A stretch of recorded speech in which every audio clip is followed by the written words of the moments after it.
बाद में मेरा पति 2020 में मर गया था। हम सोच के रह जाते कि हम अब आगे ज़िंदगी नहीं बढ़ाएंगे। वो कह रहे जितना आप पर निर्भर रहिएगा उतना आपको लिए सुरक्षित महसूस होगा। गिरिडीह की महिला खुद पे निर्भर होकर के टोटो चला रही है और टोटो से अपने बोल सकते हैं घर को भी चलाने का कोशिश करती है, घर को भी चलाती है।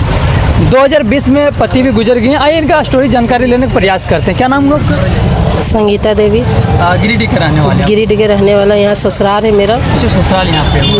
क्या थोड़ा संघर्ष का स्टोरी था और इमोशनल का जो था कि 2020 में आपका पति क्या डेथ कर गए थे, किससे हुआ था बताइए? उसका कोरोना काल में जैसे दवाई हुए कारण से उसका डेथ हो गया। जैसे हर डॉक्टर अस्पताल से बन रहता था कोरोना कारण, वही कारण से उतना पैसा वैसा बदली से उसका कारण से मौत हो गया।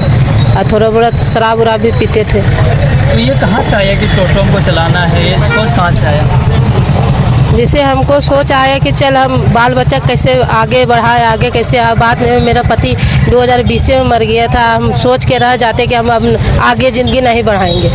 तो उसी कारण से सोच के अपना हिम्मत बढ़ा के हम पहले मेरा छोटा दुकान था उसको बढ़ाए, धीरे धीरे टोटो खरीदे उसको। उसके कारण से हम अथी करवा रहे हैं, धीरे धीरे अथी अपना हिम्मत से आगे बढ़ रहे हैं। अच्छा, आपको ये नहीं लगता कि पूरे यहाँ पे बोल सकते कि पुरुष में एक अकेला महिला आगे बढ़ने का प्रयास कर रहे हैं तो समाज में क्या बोलेगा? समाज में तो ढेरी किस्म के, लेकिन आदमी समाज तो वो नहीं कहते कि चल उसको हाथ पकड़ के उठा कर चलाएं। उतार सोचेगा यार उसको नीचे गिराए हम।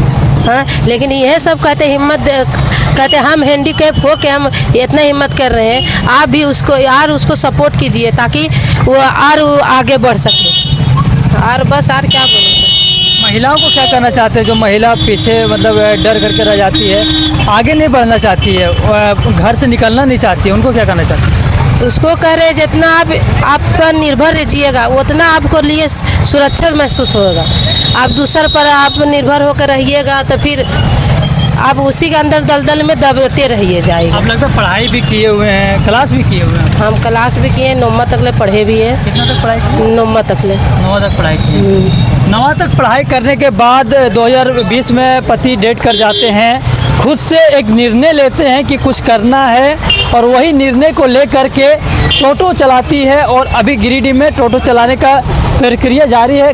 कहाँ घर हुआ आपका और कितना दूरी तक टोटो चलाते हैं आप? ये लगभग 500 किलोमीटर तक ले चलाते हैं। अंदर गिरिडीह के अंदर में चलाते हैं। और यहीं के रहने वाले? हाँ, यहीं के रहने वाला भी है। तो यहीं के रहने वाली है। खास करके अगर आपको भी इस तरह का कोई भी महिला मिलती है तो उनको सपोर्ट करने का प्रयास कीजिए और बने रहें। मैं आपका अमन, धन्यवाद।